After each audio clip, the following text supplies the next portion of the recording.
देखते हैं हम लोग आगे सीखते हैं। पहला क्वेश्चन है आगा खा कप का संबंध किस खेल से, क्या लगाए हैं? आगा खा जो कप है उसका संबंध फुटबॉल से है ना। और सारा कप जो हम लोग देखेंगे है ना, आगा खा कप का संबंध फुटबॉल से है ना। उसी तरीका से आइए सेकेंड क्वेश्चन पे।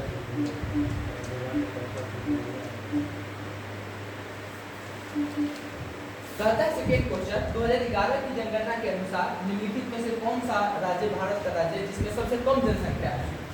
सिक्किम। अगर सबसे ज्यादा जनसंख्या वाला पूछे तो उत्तर प्रदेश। सबसे ज्यादा जनघनत्व वाला पूछे तो अपना बिहार है ना। सबसे ज्यादा जनघनत्व वाला राज्य पूछे तो बिहार। सबसे ज्यादा जनसंख्या वाला पूछे तो, सबसे कम जनसंख्या वाला पूछे तो, सबसे कम जनसंख्या वाला अगर राज्य पूछे तो सिक्किम ना। सिक्किम कौन सा राज्य हो जाएगा? सिक्किम है ना। इसका जवाब क्या बन जाएगा? सिक्किम। आइए सेकेंड क्वेश्चन देखते हैं। सेकेंड के बाद थर्ड क्वेश्चन। थर्ड क्वेश्चन कहता है, थर्ड क्वेश्चन आपका कहता है पंडित हरिप्रसाद चौरसिया के विश्व प्रसिद्ध व्याख्याता थे। हरिप्रसाद चौरसिया किससे संबंधित है? बांसुरी से। आंसर क्या बनेगा आपका? ए बनेगा। क्या बनेगा? ए। किससे संबंधित है? बांसुरी से। किससे संबंधित है? बांसुरी से है ना। बिहार में एक थे बिस्मिल्ला खां, आप लोग जानते हैं ना बिस्मिल्ला खां। बिस्मिल्ला खां का संबंध किससे है? तबला से। किससे है? तबला से। शहनाई से। किससे है? शहनाई। आगे सिकंदर ने किस वर्ष भारत पर आक्रमण किया था? किस वर्ष भारत पर आक्रमण किया था? 326 ईसा को। कब आक्रमण किया था? 326। देखिए सिकंदर जब आक्रमण किया था उस समय मगध में कौन सा वंश चल रहा था?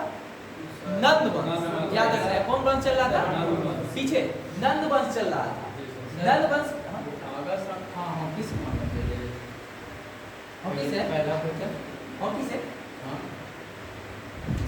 आगा खा कब फुटबॉल से होना चाहिए। आगे आइए कौन सा क्वेश्चन पे थे? 4 नंबर पे। सिकंदर 326 ईसा पूर्व में क्या किया था? भारत पर आक्रमण किया था। हम लोग बात कर रहे थे उस समय मगध पर कौन सा वंश था? नंद वंश। और राजा थे घनानंद। कौन थे? घनानंद। उसी वर्ष 326 में कौन आक्रमण कर देता है?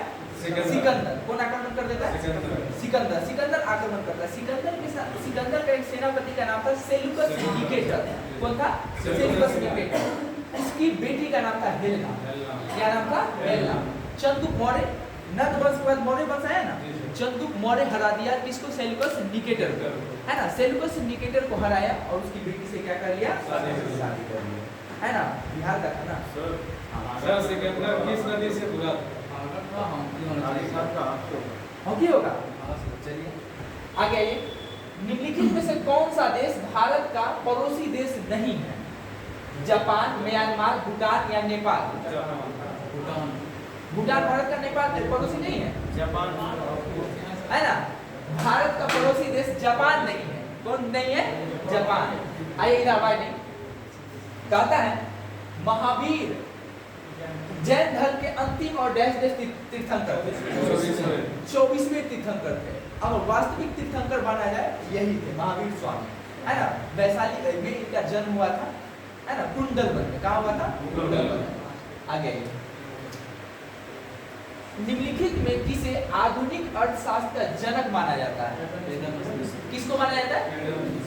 एडम स्मिथ को। किसे माना जाता है? एडम स्मिथ कौन सा अर्थव्यवस्था को बढ़ावा दिए थे? बता सकते हैं?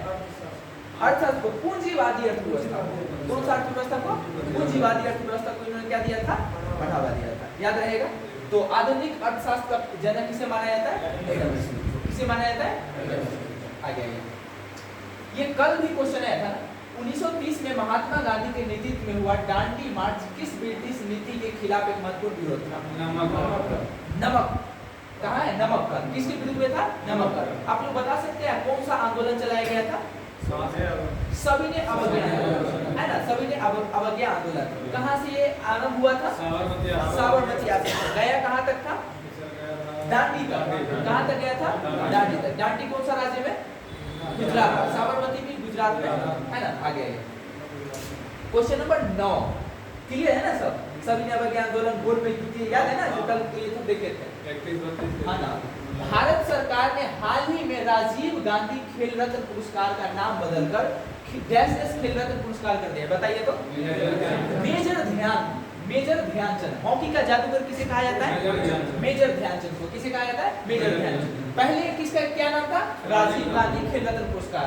अब क्या नाम हो गया है? मेजर ध्यानचंद। दो नाम याद रखना है, सात्विक साईराज और चिराग शेट्टी। क्या नाम रखना है? सात्विक साईराज और चिराग शेट्टी, है ना। इनको मिला है मेजर ध्यानचंद पुरस्कार। क्या मिला है? मेजर ध्यानचंद पुरस्कार। याद रहेगा, कोई दिक्कत नहीं ना। आगे क्वेश्चन नंबर देखते हैं 10। भारतीय संविधान के अनुसार भारत सरकार के कितने अंग हैं? 3 अंग है ना। ये भारतीय संविधान के भारत सरकार के अंग थोड़ी है लोकसभा राज्यसभा, नहीं। ये हो जाएगा केंद्र सरकार, राज्य सरकार और पंचायत स्तर का यानी स्थानीय स्तर का सरकार, है ना। केंद्र सरकार जहाँ पे राष्ट्रपति मुख्य होंगे, राज्य सरकार जहाँ राज्यपाल होंगे, यहाँ स्थानीय स्तर पर कौन हो जाएंगे? जो अगर शहरी निकाय है तो वहाँ पे बनेंगे आपका मेयर, है ना, मेयर बनेंगे, है ना। यहाँ हो जाएंगे तो मुखिया वगैरह बनेंगे। क्लियर है ना। तो कितने स्तर पर सरकार का गठन किया जाता है? 3 स्तर पर। कितने स्तर पर? 3 स्तर पर। आगे सबसे आसान सवाल, बिहार में कुल कितने जिले हैं?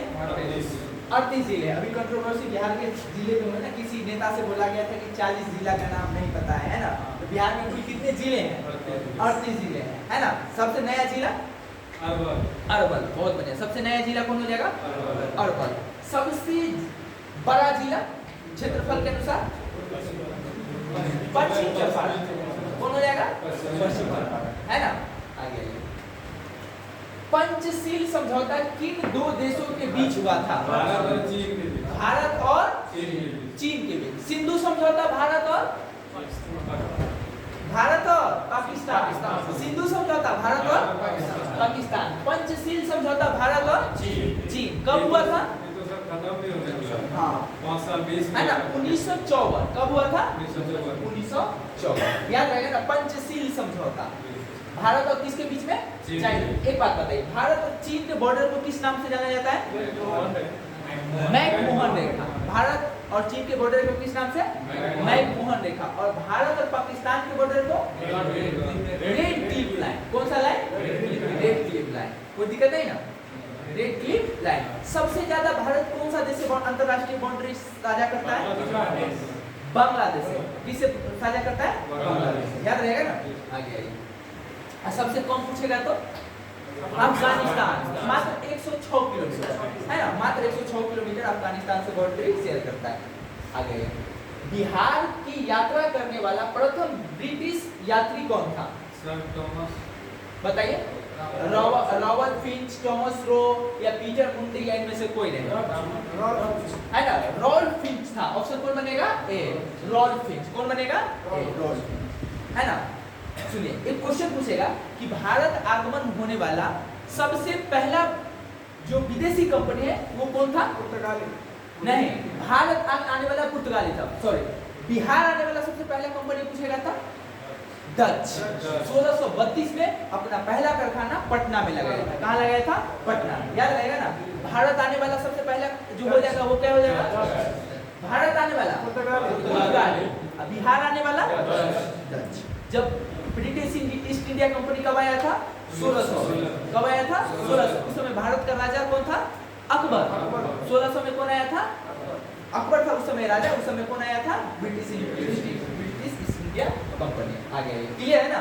पूछेगा बिहार में सबसे पहला अंतरराष्ट्रीय विदेशी कंपनी डच। कब आया था?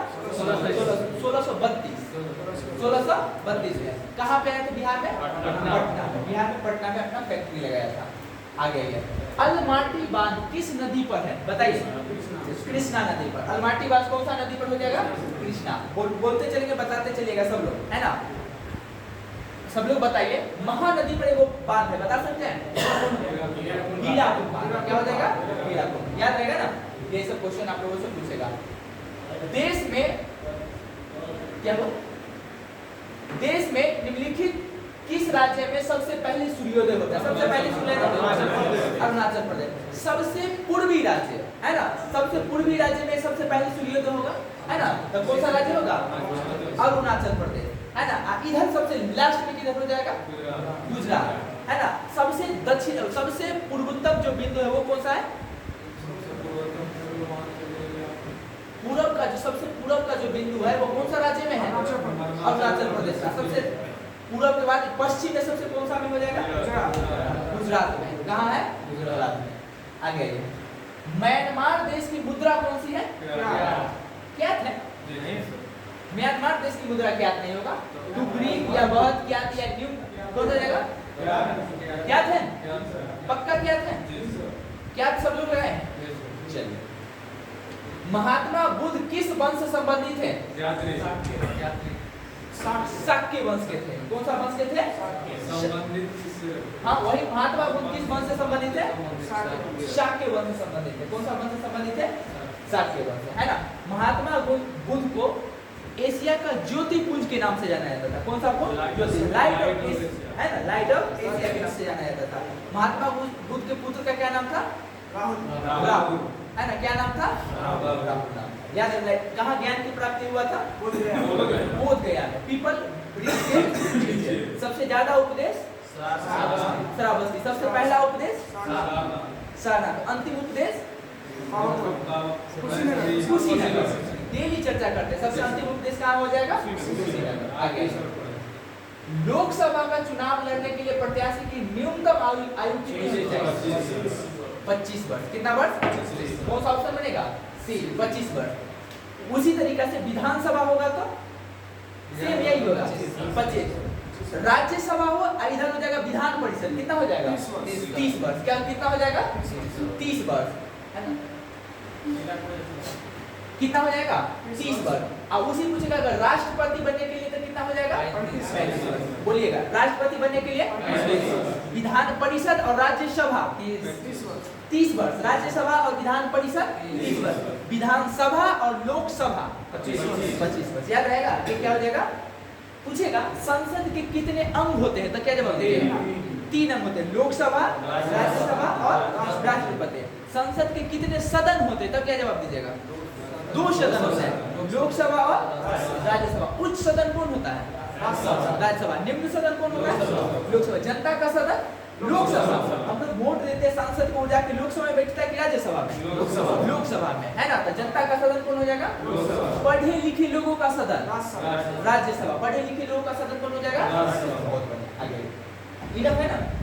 आगे भारत की किस नदी को बिरध गंगा कहा जाता है? किस नदी को बिरध गंगा कहा जाता है? बहुत बढ़िया। गोदावरी नदी को क्या कहा जाता है? बिरध गंगा। सबसे बड़ा बेसिन कौन सा नदी का हो जाएगा? कृष्णा। अलमाटी बांध कौन सा नदी पर? कृष्णा नदी। अलमाटी बांध कौन सा नदी पर? कृष्णा नदी पर। याद रहेगा ना समाधि को? आ गया। पंचायती राज सम्मिलित किया गया कौन सा सूची में? अब ये तो हो गया सर, सही जवाब है राज्य सूची। आप लोग बताइए संविधान के कैमी अनुसूची में, है ना, कैमी जो अनुसूची है उसमें ये सूची का चर्चा किया गया। 7वीं अनुसूची कल ही बताया था। 7वीं अनुसूची में 3 प्रकार के सूची है ना, राज्य सूची, है ना, सम सूची और समवर्ती सूची। एक सूची कौन है? अवशिष्ट सूची तो बाद में है ना। सूची की संख्या कितने हैं? 3। पहला बोलिए सम, राज्य और समवर्ती। सम में कानून कौन बनाएगा? केंद्र सरकार, है ना। राज्य में राज्य सरकार और समवर्ती में विषय याद कर लीजिएगा, नोट कर लीजिए संख्या विषय का। अगर पूछेगा राज्य ये केंद्र सूची में कितने विषय हैं? सम सूची में 97 नहीं 100 याद रखिएगा। कितने विषय हैं? 100। पूछेगा समवर्ती सूची में कितने विषय हैं? 66। कितने विषय हैं? 66। पूछेगा राज्य सूची में कितने विषय हैं? राज्य सूची में कितने विषय हैं? नहीं पता है? 52। राज्य सूची में 52 विषय हैं। हाँ, राज्य सूची में 52। आगे पंचायती राज उसमें से किस में हो जाएगा? राज्य सूची का विषय। राज्य सूची का है तो इस पर कानून कौन बनाएगा? राज्य सरकार बनाएगा। क्या बनाएगा? राज्य सरकार। निम्नलिखित में से ऐसे उपराष्ट्रपति जो निर्विरोध नहीं चुने गए हैं, है ना। कौन निर्विरोध नहीं चुने गए हैं? आर वेंकट रमन। कौन रजिस्टर बनेगा? आर वेंकट रमन। याद रहेगा ना, आर वेंकट रमन। किताब का नाम है इंडिया विंस फ्रीडम के लेखक कौन है? कौन हो जाएगा? अब्दुल कलाम आजाद। इनको मिसाइल मैन ऑफ इंडिया के नाम से भी जाना जाता है ना। Discovery of India Jawaharlal Nehru. Discovery of India के कौन हो जाएगा? जवाहरलाल नेहरू। भारत में मुद्रास्फीति इन्फ्लेशन को मापा जाता है थोक मूल्य सूचकांक के द्वारा। कौन ऑप्शन बनेगा? ए, थोक मूल्य सूचकांक के द्वारा। मुद्रास्फीति क्या होता है पता है आप लोगों को, है ना? मुद्रास्फीति है ना, मुद्रास्फीति यानी कि पैसा का वैल्यू घट जाए, रेट ज्यादा हो जाए, है ना? रेट क्या हो जाए? ज्यादा हो जाए, है ना? यानी कि जो सामान अभी आप जो वस्तु को आप परचेज 5 रुपया में कर रहे हैं, है ना, सेम उसी वस्तु को परचेज करने के लिए आपको जब 10, 15, 20 रुपए यानी मुद्रा का मूल्य घट जाए, है ना, उसको हम लोग क्या बोलेंगे? मुद्रास्फीति। क्या हो गया? मुद्रास्फीति। समझ में? नाइटिंगेल ऑफ इंडिया के नाम से किन्हें जाना जाता है? सरोजिनी नायडू। हो जाएगा। भारत के सबसे पहले महिला राज्यपाल का अगर नाम पूछा जाए तो क्या हो जाएगा? सरोजिनी नायडू। कौन सा राज्य के? उत्तर प्रदेश के। सरोजिनी नायडू का कथन था राज्यपाल को लेके कि राज्यपाल सोना में बंद चिड़िया के समान हो, सोना के पिंजरा में बंद चिड़िया के समान होता है। शक्ति तो बहुत है लेकिन इस्तेमाल कुछ नहीं कर पड़ता है। अपने इस्तेमाल के लिए उसको किससे राय लेना पड़ता है? मुख्यमंत्री से। किससे राय लेना पड़ता है? मुख्यमंत्री से। समझ में है ना? अब महिला मुख्यमंत्री भी पूछेगा तो उत्तर प्रदेश का सुचिता कृपलानी, है ना? सुचिता कृपलानी कहाँ की थी? उत्तर प्रदेश के। राज्यपाल भी पूछेगा तो कौन हो जाएगी? सरोजिनी नायडू। कौन सा? कहाँ का? उत्तर प्रदेश का। आइए, बहुत बढ़िया। संविधान के अनुच्छेद 368 का संबंध किससे है? संविधान संशोधन प्रक्रिया से। कौन हो जाएगा? ऑप्शन ए, संविधान संशोधन प्रक्रिया से। कोई दिक्कत नहीं है। आगे कहता है आपातकालीन। आपातकाल में 3 अनुच्छेद याद रखेगा, 352, 356, 360। 352, 356 और 360 याद रहेगा ना। 360 ऐसा अनुच्छेद है जो भारत में आज तक अप्लाई नहीं हुआ। इसको वो वित्तीय आपात। कौन सा आपात होता है? वित्तीय आपात। 1991 में लग रहा था कि लग जाएगा वित्तीय आपात, लेकिन एलपीजी आ गया। क्या आ गया? एलपीजी। मनमोहन सिंह थे, अहम भूमिका निभाए थे और क्या लगा दिए? एलपीजी। उस समय बच गया। तो कौन ऐसा अनुच्छेद है जो अभी तक नहीं लगा है? वित्तीय आपात। अनुच्छेद पूछा जाएगा तो 360। आ गया। वाकर कप का संबंध किस खेल से है? गोल्फ, हॉकी या बिलियर्ड्स या बास्केटबॉल? गोल्फ से। वाटर कप का संबंध किससे है? गोल्फ से। कौन सा किससे हो जाएगा? गोल्फ से। कोई दिक्कत नहीं है। आगे आइए। बिहार की कुल जनसंख्या का कितना प्रतिशत भाग कृषि पर आधारित है? कितना परसेंट? 77। बहुत डराने वाली आंकड़ा है कि 77%, 77% लोग किस पर आधारित है? कृषि पर, है ना। 3 क्षेत्र याद रखेगा, प्राथमिक क्षेत्र, द्वितीयक क्षेत्र और तृतीयक क्षेत्र। प्राथमिक क्षेत्र वैसे जो कृषि से संबंधित हो, है ना, जो खेती से संबंधित हो। पशुपालन प्राथमिक क्षेत्र, है ना। मुर्गी पालन कौन सा क्षेत्र? प्राथमिक क्षेत्र। कृषि कौन सा क्षेत्र? प्राथमिक क्षेत्र। द्वितीय क्षेत्र में विनिर्माण याद रखिएगा, है ना, जैसे खनन कौन सा क्षेत्र हो जाएगा? द्वितीय क्षेत्र। सपोज कीजिए आलू लगाए, है ना, तो खेती की पहला क्षेत्र। आलू निकाल लिए, है ना, उसे चिप्स बनाना है। क्या बनाना है? चिप्स। द्वितीय क्षेत्र। छान के बेच दिए, कौन सा क्षेत्र हो गया? तृतीय क्षेत्र, है ना। तो तृतीय क्षेत्र को हम लोग सेवा क्षेत्र के नाम से जानते हैं, है ना, सेवा क्षेत्र के नाम से जानते हैं। तृतीय क्षेत्र में क्या होता है ना, तृतीय क्षेत्र को हम लोग सेवा क्षेत्र के नाम से जानते हैं, है ना। तो बिहार के लिए दुर्भाग्य की प्राथमिक क्षेत्र में कितना % लोग लगे हुए हैं? 70%। क्लियर है ना? कितने क्षेत्र होते हैं? 3। प्राथमिक क्षेत्र, द्वितीय क्षेत्र और तृतीय क्षेत्र। आगे आइए। निम्नलिखित में से कौन सी फसल रबी फसल नहीं है? बताइए तो। आपका गेहूं रबी फसल है, जौ भी रबी फसल है, सरसों भी। बचा कौन ऑप्शन? है ना। कौन फसल है? मक्का। ये रबी फसल नहीं होकर कौन सा फसल हो जाएगा? कौन सा फसल? खरीफ फसल। कौन हो जाएगा? खरीफ फसल, है ना। रबी फसल ना होकर क्या हो जाएगा? खरीफ फसल। आगे आइए। राज्यसभा के सभापति कौन होते हैं? उपराष्ट्रपति। कौन हो जाएंगे? उपराष्ट्रपति, है ना। याद रखिएगा, अभी उपराष्ट्रपति कौन थे? जगदीप धनखड़। लेकिन क्या दे दिए हैं? इस्तीफा दे दिए। क्या दे दिए? इस्तीफा दे दिए, है ना। देखिए, उपराष्ट्रपति को इसी नाते वेतन मिलता है कि वो राज्यसभा में क्या करते हैं? सभापति का काम करते हैं। क्या करते हैं? सभापति का काम करते हैं। आगे भारत में मानव अधिकार सुरक्षा अधिनियम कब पारित हुआ? 1900। आगे आइए। राष्ट्र कवि के रूप में विख्यात रामधारी सिंह दिनकर बिहार के किस जिले से? बेगूसराय। कौन सा जिले थे? बेगूसराय। बेगूसराय में एक जगह पड़ता है सिमरिया, सब लोग नाम सुने होंगे, सिमरिया है ना, पुल सिमरिया पुल, वहीं बेगूसराय में। तो इनका जन्म कौन सा था? दो किताब का नाम आप लोग याद रखेंगे, ध्यान से सुनिए। कितने किताब? 2। रश्मि रथी और एक किताब का नाम क्या हो जाएगा? एक हो जाएगा उर्वशी। क्या क्या बोले? रश्मि रथी और उर्वशी। बहुत फेमस किताब है किनका? रामधारी सिंह दिनकर। इनको राष्ट्र कवि बोला जाता है, उर्वशी और रश्मि रथी। आगे आइए। विश्व को शून्य का सिद्धांत देने वाले महान गणितज्ञ आर्यभट्ट का संबंध प्राचीन बिहार के किस स्थान से था? पाटलिपुत्रा। कौन सा स्थान से था? पाटलिपुत्रा, है ना, पाटलिपुत्रा से। शून्य के बारे में बताया था।